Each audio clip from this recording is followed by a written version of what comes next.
Tensions in the Middle East are at boiling point after the US and Iran traded missile strikes in Iraq.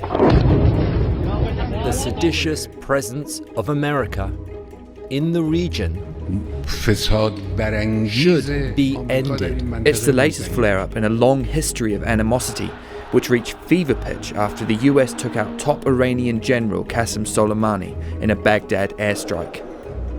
Although the immediate danger of all-out war seems to have subsided, Iran appears to be standing down. Despite Trump's apparent attempt at de-escalation, Iranian rhetoric has remained defiant.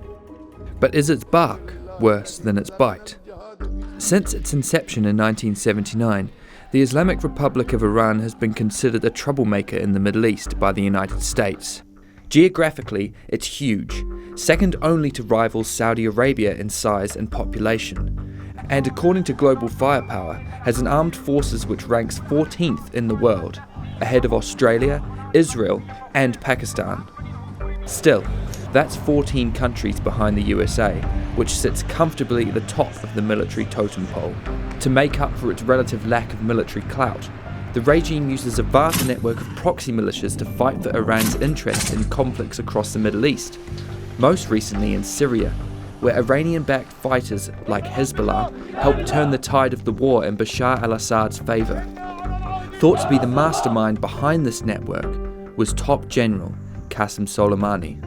He was Iran's meddler-in-chief. Soleimani was the commander of the Quds Force, which, if you like, is the elite form of the SAS equivalent of Iran's troops. But he was much more than that. He was also the terrorist mastermind, if you like. He was the man who meddled across the region, who tried to promote Iran's hegemony through every underhanded tactic, whether those were militias in Iraq, terrorist groups in Iraq, assisting with Assad's forces in Syria, helping Hezbollah in Lebanon, and all sorts of operations beyond as well.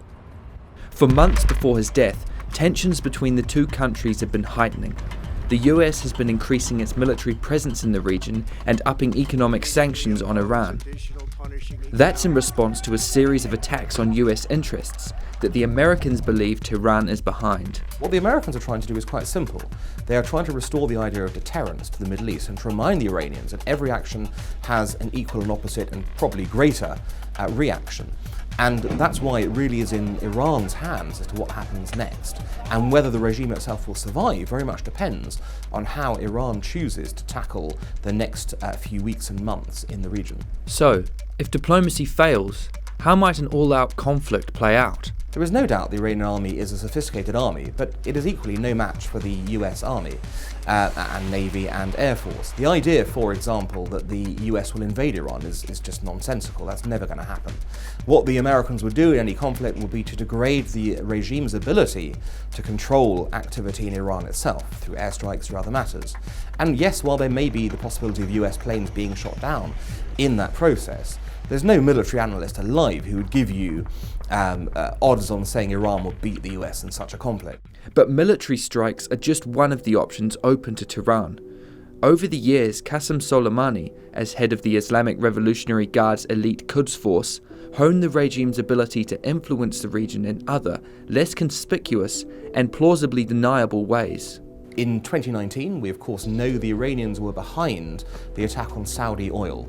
Now it's possible that the Iranians will attempt another attack on US allies in the Gulf and try and paralyze oil infrastructure or some other actions. We know the Iranians have been active in the Gulf as well, of course, in the sea itself. They hijacked a British ship fairly recently.